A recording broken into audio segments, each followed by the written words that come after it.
How's everybody doing? Great to be learning with you on a Tuesday, Yom Shlishi. Let's light up the darkness. Who's in the house on a Tuesday? Yehuda in South Carolina, Paul in the Great Northwest, Bella in Florida, Sharon in New Jersey, David in Indiana, Melissa in Great Neck, Tom in PA, Sean in Canada, Shandor in the Bronx, Joe in the Inland Empire, Chaim in Florida, Ella and Marjorie in Georgia. Welcome, everybody. With God's help, today we're going to finish Chapter 1 here in Tractate Bava Metzia, the 22nd volume of the Talmud. We are opening with Mishna number 8 in Chapter 1. Our daf is daf Chaf, page 20. And we're picking this up on 20a, a few paragraphs from the top. Mishnah number 8, the final Mishnah of this chapter. If one found documents of appraisal of a debtor's property for the purpose of debt collection, or documents concerning food, which were drawn up when one accepted upon himself to provide sustenance for another person, or documents of chalitza, right, which release a widow from a husband who died without children and who left a brother, so she has an obligation to that brother to either marry him or perform chalitza. So she performed chalitza. This frees her to go marry whoever she wants. Or documents of refusal of a girl who was betrothed when she was a minor, and when she became an adult, when she reached her majority, she opted to refuse the man that her father betrothed to her, and she doesn't want to marry him. So she has the right to refuse. Or documents of Berurin, a concept that will be explained in the Gemara. Or any court enactment, right? Any judgment, any enactment that the court made in its official capacity and which was recorded in a document. So in all of these cases, and that would be, for example, a promissory note that had been authenticated by the court. In all of these cases, the finder must return the document to its presumed owner, right? So as opposed to the earlier cases in this chapter, when there are certain found documents that, even though it seems pretty obvious who the document should be returned to, just from reading the document, we found that there are circumstances where returning the document to that person might end up being the wrong person to give it to and causing harm either to the other party named therein, or even third parties who could end up losing property that was seized through a mortgage lien, etc. But these documents, we don't have those concerns, right? These kinds of documents, it's pretty clear who owns them. These people need that document, and so you return it to them. If one found documents in a chafisa or in a deluskema, and these are both types of containers, or if he found a roll of documents or a bundle of documents, he must return them. So now we're getting into the idea of lost objects that are identifiable. And that sets us up, actually, it makes sense that this is the final Mishnah of Chapter 1. When we get into Chapter 2 tomorrow, which is the traditional starting place for kids who are learning Talmud. They actually start with Chapter 2 of this tractate, and it's the more basic law of lost and found objects. And the question being, if you find something, what are the circumstances that allow you to assume that whoever lost it has despaired of finding it because it had no identifying features? Here, when we're talking about documents, if they're rolled in a certain way, this can be an identifier. Now, obviously, documents, we would expect to find the names of people in them, but that's not always the case. And so here we're talking about other identifying features, for example, the manner in which the documents are rolled. And how many documents are considered to be a bundle of documents? It is 3 that are tied together. Rabbi Shimon ben Gamliel says if the documents make reference to loans of one person who borrowed money from 3 different people, so then the finder must return them to the debtor, as they were presumably in his possession, before being lost, right? So if it's documents that evince that one person borrowed from three different people, what would those three different people be doing all together that the documents ended up lost in one bundle or in one spot? It must be that the one who borrowed from the three different people, he lost the three documents, so it's a safe assumption and we return it to him. And if the documents make reference to loans of three people who all borrowed from one person, so one lender and three borrowers, okay, so then we return the bundle of documents to the lender, i.e. the creditor. And if one found a document among his own documents, right? So you're cleaning out your file cabinet, you're cleaning out your desk drawer, and among your own documents, you find a document, a contract, some kind of document that creates, liabilities, that has financial impact. And you're like, this is not a contract that I was ever a party to. This is not one of my documents. I don't know how it got here. So then what do? So if one found a document among his own documents that were given to him by other people as a trustee. So maybe the reason that this document is there is not because he was a party to it, but simply because he was asked to watch over the document itself. So that were given to him by other people as a trustee, and he does not know what its nature is. He does not remember who gave it to him or whether the debt mentioned in it has been paid, right? Then that document is placed aside until Elijah the prophet comes and clarifies the issue through his prophecy. And if there are cancellations of contracts, these are known as simponot, among them, he should do what is stated in the simponot. And as we'll see in the Gemara, we're going to limit that ruling there. So this is very interesting. We often find this idea that there are certain matters that simply, we don't have the evidence and there's no way for an earthly court to make a judgment because we don't have the information that's needed. And in the absence of that information, we simply cannot make a ruling. And so in those cases, we put the matter aside until Eliyahu Hanavi, Elijah the prophet, will come, meaning that when Elijah the prophet comes, that's when the Messiah is coming, right? He comes to announce Mashiach. And at that time, all these kinds of questions that couldn't be answered by mere mortals over the history of of mortals on earth, in the era of Mashiach, these questions, if they're going to be answered ever, they'll be answered then. And so we just put things aside for them. What it really means is we can't answer it, so we don't take any action. Okay, that's the Mishnah. Now the Gemara. Excuse me.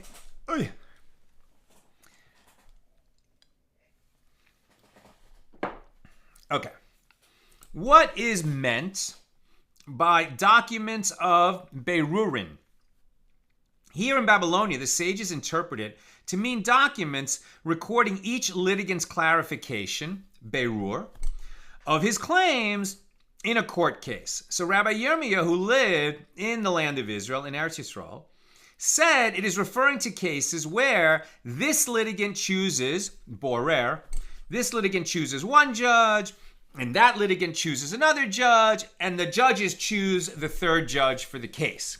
It's like when you go into arbitration, you pick one judge, the other side picks their judge, and the two judges find the third judge, and then we all submit to the authority of this three-judge panel. Now, the Gemara addresses that which our Mishna states, and with regard to any court enactment, the one who found it must return it to its presumed owner. In other words, if it's a court enactment, then we have good reason to assume, it is safe to assume, that the court has already inspected the matter, the court has heard witnesses, the court ratified signatures, etc.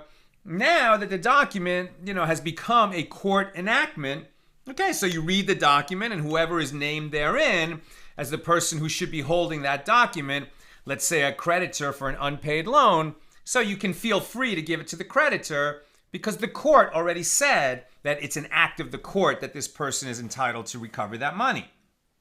And the Gemara relates, there was a certain get, a bill of divorce, that was found in the court of Rav Huna, in which it was written that the get was written in Shaviri city, which is located on the Rakis River. We already saw this, right? We read this this incident from this Gemara earlier in this chapter, so we're reviewing. And now we are on page 20b. So Rav Huna said about this, we are concerned for the possibility that there are two cities named Shaviri, and that this get may belong to someone else who lives in the other Shaviri, and therefore it should not be returned. And Rav Chisda said to Rabbah, so let's keep who's talking straight, right? Rav Huna made the ruling. The get says it's this particular man and that particular woman. There's only one of them in this Shaviri, so we know who it belongs to. We can ask him, is this your get that you gave your wife? And if so, give it to her. And if he hasn't given it to her yet, then we could give it to him. But Rav Huna says, well, how do we know that we're talking about this guy with this name and that woman with her name who live in this Shaviri? There's another Shaviri. And now there's a risk that we could give this get to the wrong person, the wrong couple. They could end up divorced when they weren't meant to be divorced, etc. So because of that concern, unlikely as it might be, we're not going to return this get. The people who lost it, they should just drop another get. Now, that Rav Huna said that. Rav Chisda said to Rabbah, go out and examine this halacha, this law. As in the evening, Rav Huna, who made the ruling, will come and ask you about it. Right? So these are the colleagues/students of Rav Chisda, and they're anticipating that, of Rav Huna, and they're anticipating that Rav Huna will quiz them about it that night in the study hall. So Rav Chisda gave this advice to Rabbah. Rabbah was kind of the preeminent scholar in that area. So Rabbah went and made inquiries and found exactly what the law is so that he would be able to answer any questions of Rav Huna that night. Rabbah went out and he examined the matter and he discovered a relevant source. As we learned in the Mishna, our Mishnah, with regard to any court enactment, the one who found it must return it to its presumed owner. And since this get was found in court, right? It was found in the courthouse, shall we say, it belongs to this category and it should be returned, right? It's interesting. A get is not necessarily a court enactment, but if it's found in a court, it must be that it was drawn up in this court. That's how it ended up here, right? Maybe, not necessarily. Maybe somebody brought it here to show evidence that they are divorced. But whatever, it was found in the courthouse. And so Rabbah is saying that, yeah, we can assume this is a court enactment because it was found in the court. And with regard to court enactments, as we just learned in our Mishnah, since they're court enactments, you return it to the people that are named therein. So that's what Rabbah is ready to tell Rav Huna that night. Rav Amram said to Rabbah, how can the master resolve the law in the case of a get, which is a ritual matter, from the right, because it ends a marriage, right? There may be financial consequences, but it's a ritual matter because when a husband gives his wife a get, they become divorced at that minute. That's a ritual matter because it's a much bigger deal than mere money, shall we say. So Rav Amram said to Rabbah, how can the master resolve the law in the case of a get, which is a ritual matter, from our Mishnah, which is talking about court enactments that are automatically returned with respect to financial matters? The law of financial matters doesn't necessarily apply in a context of ritual matters, right? Because the stakes are much lower. Okay, you make a mistake, you cause one to give money that he shouldn't have given, the money can always be returned. But if you create a divorce where there was no divorce, that's irreversible in some cases, right? And certainly has far-reaching implications. So that's why Rav Amram is sort of challenging Rab and even scolding him. How can you bring a law? How can you bring a source from money matters to give a ruling in a case of ritual matters? Rabbah, because Rav Amram challenged him sort of abruptly and a little bit harshly, Rabba took umbrage, was a little bit angry, and Rabba said to him, fool, and some would translate this in the art scroll, they translate it as lunatic, right? So he called Rav Amram a lunatic, and he said, we learned in the Mishnah that this law applies in the case of documents of chalitza and documents of refusal as well. So it's not that our Mishnah only applies in monetary matters. It includes among the list of documents that are returned ritual matters like chalitza and refusal of a minor girl who became an adult and then didn't want to remain married, or a widow who came out of marriage and didn't want to marry her brother-in-law, so she performs chalitza. Those are ritual matters, right? So Rav Amram, maybe he was just trying to, stick to the truth, but he wasn't very politic in the way that he challenged Rabbah, and Rabbah felt offended and called him a very pejorative term, fool or lunatic. So at that point, the supporting cedar beam of the study hall, right, the central column, dislodged. That's how it's translated here in the Koran. In the art scroll, they say it's split. The beam split. And one of the sages, right, either Rav Amram or Rabbah, said, it was due to my fortune that it split, as you spoke to me offensively. And the other one said it was due to my fortune that it dislodged. It was you who spoke to me offensively. Fortune, I think, is a weird word to use here.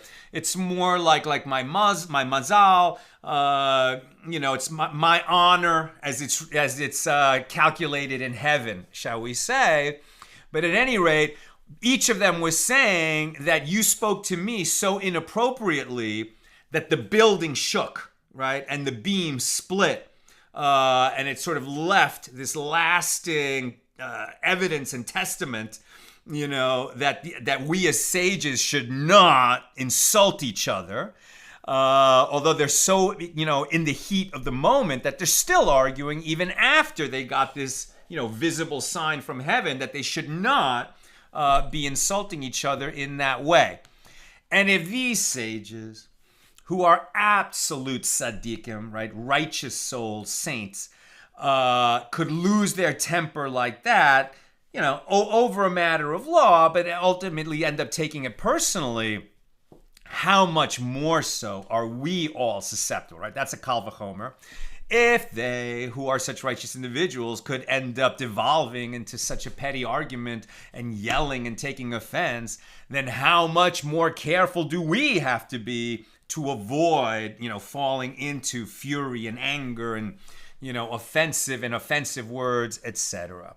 And that's actually where the story of that incident ends. So let's just remember that. Now, the Mishnah teaches, we're back to our Mishnah, if one found documents in a chafisa or in a deluskema, so these are containers holding the documents, he must return them. And the Gemara asks, what is a chafisa? And Rabbi Bar Chana says it is a small flask. And what is a deluskema? And Rabbi Bar Shmuel says it is a container used by the elderly. The point being that it's an identifiable container, so now you can publicize documents found. If somebody lost them, come get them. And then when somebody comes to claim the documents, you can say to them, were your documents in some kind of were they loose or in a container? And that person will say, they were in a container, and the container is brown and has these markings, etc. So then he's the guy who lost it. The Mishnah teaches if one found a roll of documents or a bundle of documents, he must return them. So the sages taught in a Baraisa how many documents constitute a roll of documents. A roll is 3 documents rolled together. And how many constitute a bundle of documents? A bundle is 3 documents tied together. And the Gemara conclude from it that if one lost an item that has a knot, the type of knot can serve as a distinguishing mark by means of which the owner can describe the item, and it therefore must be returned to him. And the Gemara rejects this inference. Doesn't Rabbi Chia teach that the reference is to 3 documents that are rolled together? The fact that they are rolled together is what serves as a distinguishing mark rather than the knots. And the Gemara asks, if so, this case is identical to the case of a roll of documents, which is also mentioned in the Mishnah. There must be a difference since there's 2 different kinds of bundling going on. So what is the difference between a roll and a bundle? And the Gemara answers, a roll is referring to a case where each and every one of the documents is located at the top of the other one, i.e. they are rolled together such that the top of each page is near the bottom of the previous page. Meaning, if you have 3 documents like this, right, one way is you roll the first one and then you roll the next one on top of it, right, etc., and then you roll the next one on top of that, and that would obviously produce a different effect than if you take all 3 at the outset and roll them, right? That would produce a different order of documents inside the roll. So the Gemara asks, what does the person who found the documents proclaim so that the owner can claim it, right? In other words, what is the note that you're going to put on the bulletin board at the office? Or what are you going to have the town crier go say in the evening? You know, what is going to be the proclamation about something was found? So what does the person who found the documents proclaim so that the owner can come and claim it? And the Gemara answers, he proclaims the number of documents that he found, and the owner can describe them by saying in what manner they were rolled together. And the Gemara asks, well, if so, why does the Tan of the Mishnah teach specifically a case of 3 documents? Even if 2 documents are found, they can also be returned in this manner. Rather, the finder proclaims his find in a manner similar to that which Ravina said. Because Ravina said, if one finds coins, he simply proclaims that he found coins without specifying the number. Here too, the finder proclaims that he found documents, and the owner describes them by both their exact number of documents and the fact that they were rolled together. Therefore, if there are only 2 documents, the description is deficient, as the number 2 is already implicit in the finder's proclamation that he found documents, plural. Right? That's why you need to have 3 or more so that there can be a number. That not implied by the mere fact that you said documents, plural. Next subject, the Mishnah teaches that Rabban Shimon ben Gamliel says, if one finds 3 promissory notes that make reference to the loans of one person who borrowed from 3 different people, we return the documents to the debtor. And the Gemara explains the reason for this is that if it enters your mind that these promissory notes belong to the creditors, what are they doing together in one place? So the Gemara suggests, well, maybe the 3 creditors all went to the court in order to ratify their promissory notes, and the notes were lost together there. And the Gemara responds that the Mishnah is referring to a case where the promissory notes are ratified. And the Gemara asks, well, perhaps they fell from the hand of the scribe of the court after he ratified them. And the Gemara answers, a person does not leave his ratified promissory note in the possession of the scribe. Therefore, the most likely scenario is that the promissory notes were lost by the debtor.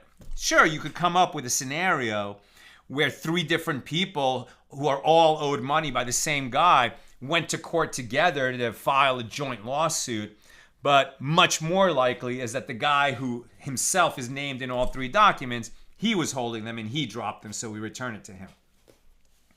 The Mishnah taught if the promissory notes make reference to the loans of 3 people who all borrowed from one person, so then the one who finds them must return them to the creditor. And the Gemara explains the reason for this is that if it enters your mind that these promissory notes belong to the debtors, what are they doing together? And the Gemara asks, perhaps the 3 went to one scribe to write the promissory notes, and the notes were then lost together. And the Gemara answers that the Mishnah is referring to a case where the promissory notes are written in the handwriting of 3 different scribes. So there's no reason to think that they were all lost at the time they were brought to the same scribe. And the Gemara suggests that perhaps the 3 debtors went to the court in order to ratify the promissory notes, and they lost them there. And the Gemara answers, it is the creditor who ratifies his promissory note. The debtor does not ratify his promissory note. So there's no reason to assume anything but it was a lender who was holding on to these 3 notes, and he's the one who lost it, so we return it to him. Next subject, our Mishnah taught if there are cancellations of contracts, right? So simponot.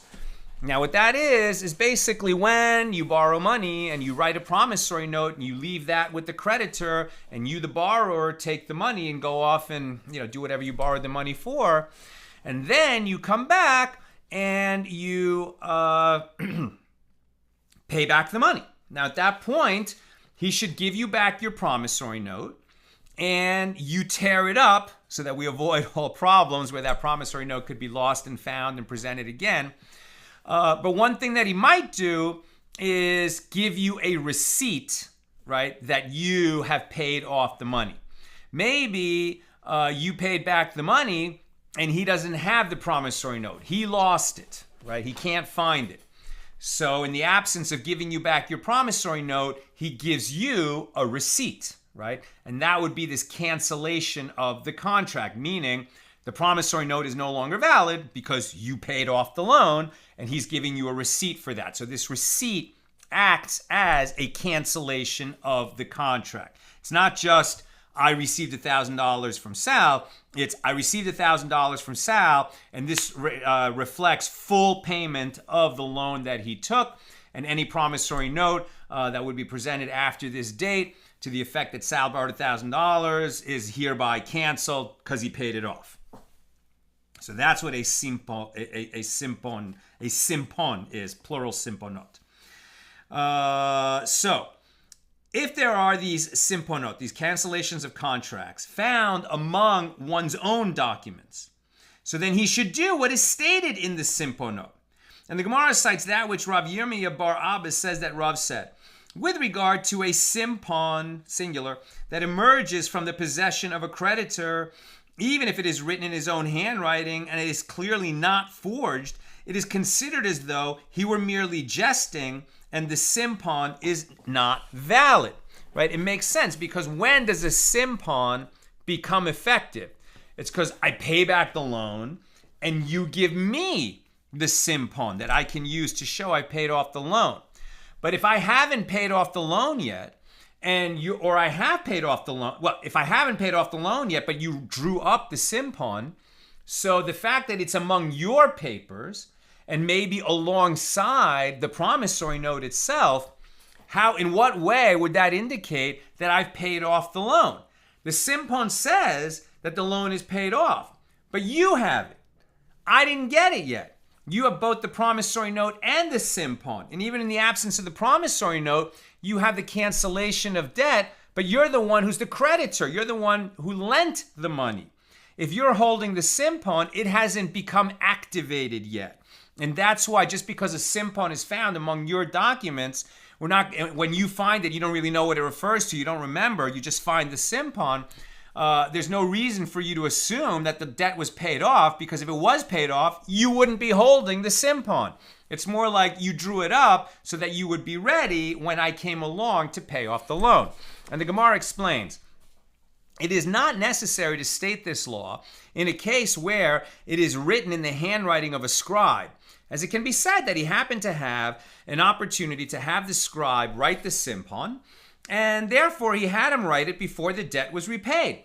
But even in a case where it is written in the handwriting of the creditor himself, it is still not valid.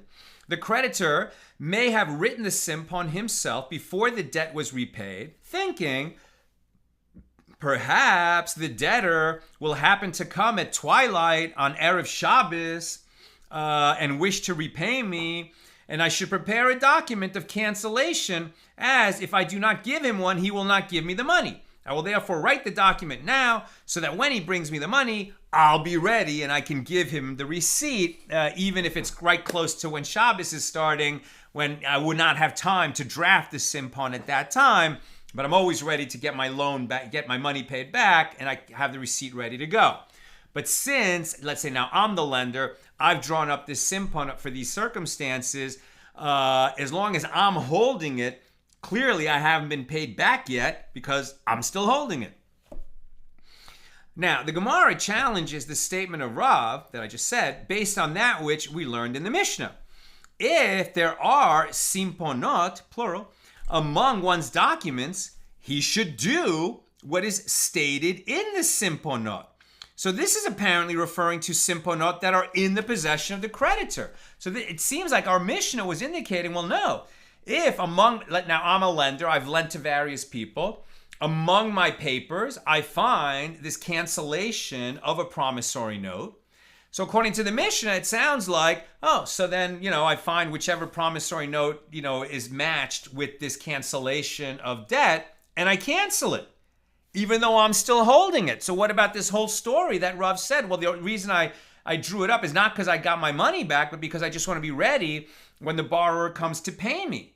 Now we're saying, but the Mishnah seems to say, no, if you find this cancellation of contract among your papers, you should cancel it. Cancel the contract that is referenced. So which is it? Do we assume it hasn't been paid back, or do we assume that it has been paid back? And the Gemara answers that the Mishnah is to be understood in accordance with that which Rav Safra said in response to another difficulty. It is referring to a case where the simpon was found among torn documents. This indicates that the simpon is valid, as had the debt not been repaid, the creditor would not have put the simpon note among torn documents, right? A torn promissory note is what you find when a debt has been paid. Now, why is the creditor holding both the simpon and the torn promissory note? Well, maybe the borrower is not a guy who, is able to hold on to documents. And he said, look, I trust you. You hold these for me. I'm a shepherd. I'm out there in the field. What am I going to do carrying documents around? They're much safer here. So the creditor wanted to make sure that he would remember that the debt had been paid off. So the simpon is found in his papers, but alongside torn documents, and that's how he knows, yes, I did get paid back. And so that's what the Mishnah is referring to when it says if you find the simpon among your own papers, you do what it says, but only if there's further evidence that the money was paid back. In this case, the presence of torn documents. Come in here another challenge to Rav's statement about that the simpon is not valid. Another challenge to that holding from the Mishnah in tractate Bava Basra, our next tractate, page 172a, the end of our next tractate.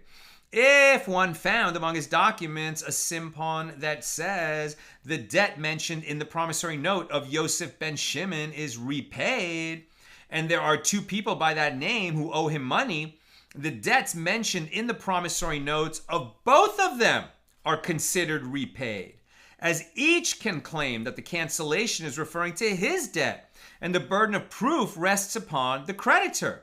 So apparently, a simpon that is found in the possession of the creditor is valid, contrary to Rav, who said, no, if it's found among the possessions of the creditor, it's because it hasn't been given to the borrower yet when he repays his debt, and so it's not valid. So again, which is it?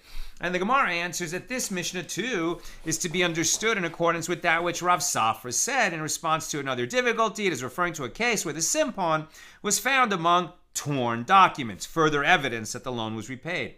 Here too, the Mishnah is referring to a case where the simpon was found among torn documents.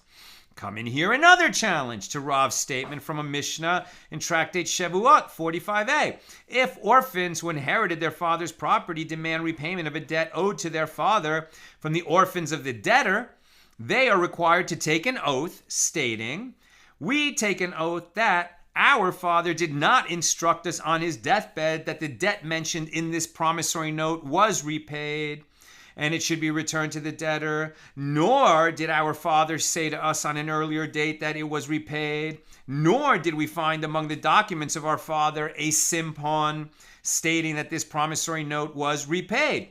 And this too seems to indicate that a simpon is valid even if it is found in the possession of the creditor. And the Gemara answers by citing the statement of Rav Safra, who said, we accept it as valid if it was found among torn documents. In other words, if there's further evidence that the debt was canceled beyond the simpon itself. Come in here another challenge from a Baraisa.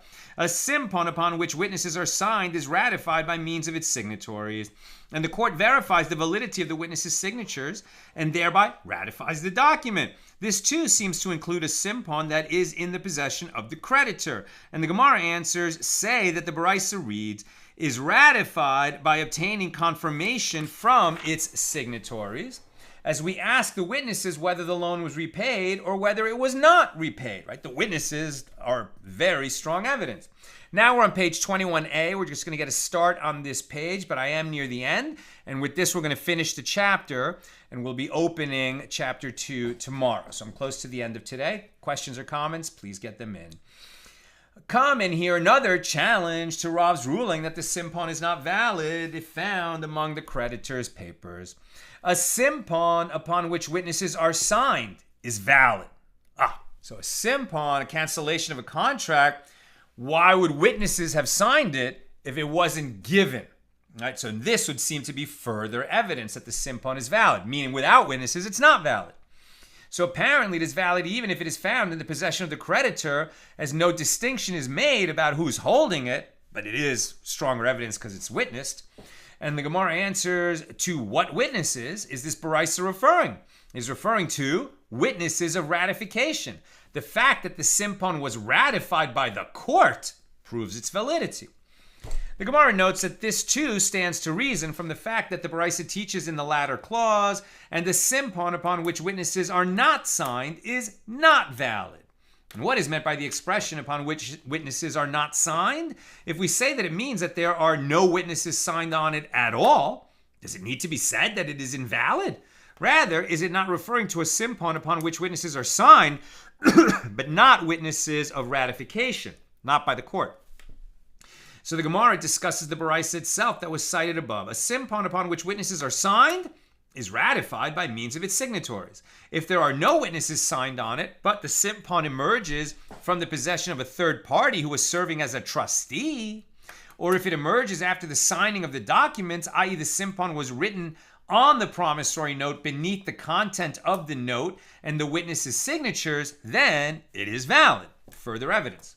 And finally, the Gemara explains the reason that it is valid if it emerges from the possession of a third party is that the creditor granted credibility to the third party by placing the simpon in his possession.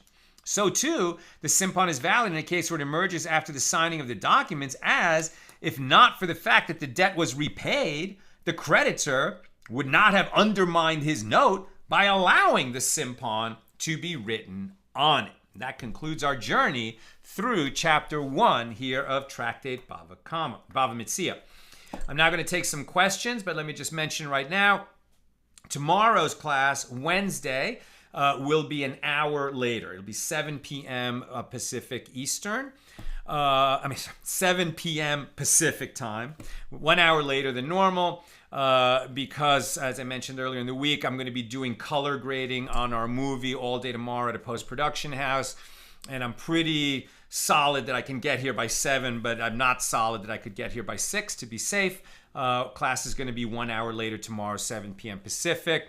On probably the same schedule on Thursday, although I'll know more tomorrow about how it's going to be going there. And the days for this particular procedure are going to be tomorrow, Wednesday, and Thursday, and then next week, Monday, Tuesday, and Wednesday. So just giving you a heads up about that. But the main thing is tomorrow, 7 p.m. Pacific, 1 hour later than normal. Okay. Questions and comments on Bava Metzia, Daf Chaf, page 20. Baruch Dayan MS. So sorry, Larry Polanetsky. Lost your mom. May the neshama have a great aliyah. She died on March 10th. Funeral was March 15th. Now sitting Shiva. Larry, your mother raised a good boy. You are definitely, bringing honor to your mother's journey through this world with all the good that you do. You're sitting Shiva for her. You're going to start saying Kaddish for her. I just went through that journey last year for my mom. And so may you be comforted among the mourners of Zion and Jerusalem and be strengthened in this difficult time. And we say Amen. Charles asks, Bava Metzia 20a mentions that the litigants pick the judges to review their case. Is this exclusive to certain cases, or is it open to all kind of civil cases? I'm I'm not sure. It seems like they were talking about this. They were using that to explain that a document known as a beirun is returned. And one of the definitions of that kind of document was a document that simply says, in this particular case, the plaintiff picked a judge, the defendant picked a judge, and those judges picked the third judge. That is not how it's always done, right? Very often, people have a litigation and they just go to an existing based in an existing rabbinic court that has its own judges. So this idea that they essentially convened a rabbinic court for that case is going to be a situation-specific thing. And I don't know off the top of my head if there are types of cases that are subjected to that procedure. I suspect that it's more about, do these people have access to a standing rabbinic court, or do they have to bring one together, which would include selecting judges, paying their travel expenses, bringing them together, etc. Why it's relevant here is simply that the document which shows that that's how the court was brought together, that's the kind of document that we're not concerned about returning it. We do return it to whoever seems to be the owner of it. Sharon, so a simpon is not a separate document. I think it is a separate document, but what they indicated toward the end there is that it could be language that is written into the promissory note itself. It's sort of like the writing of the simpon could take place on the promissory note, and that would certainly be the strongest evidence that the note had been paid off. It could be done that way, but in all these other cases that we were talking about, the simpon was a separate document. And finally, Chaim in Florida. This question is from last night. If the seller of 1,000 note, I guess a note for $1,000, let's say, releases the borrower from the obligation, but the lender has already sold the note to a third party for $900, would the new holder of the note not be due the full $1,000 that he was expecting to receive when he bought the note, or just the $900 that he bought the note for? That's a great question.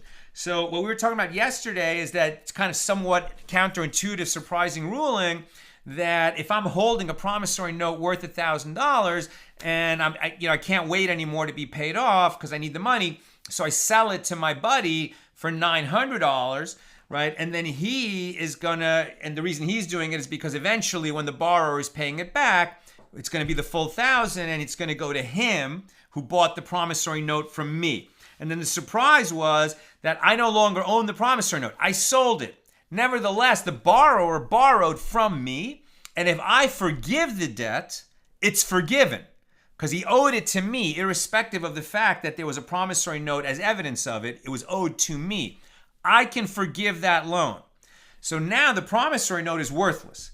The guy who bought it from me can come back to me and say, hey, I gave you $900 expecting to receive $1,000 for it. You forgave that note. I don't know what you were thinking, but I want my money back. So at a minimum, I have to give him back the $900 that he gave me since I caused him damage. I made his promissory note worthless. What Chaim is asking is, well, he bought it for $900 because it was going to be worth $1,000. When I canceled it, I removed all possibility that would ever be worth $1,000. But that was the benefit that he bargained for. So why do I only owe him $900? Maybe I owe him the $1,000 because that's the damage that I caused him. That's a great question. I don't know what the answer is. I think that would be a good argument. And, when we get to that kind of a question later in our journey, we'll get the answer. So that's what I've got for us today. And with God's help, we'll be together again tomorrow, 1 hour later than the regular time, 7 p.m. Pacific. Have a good night.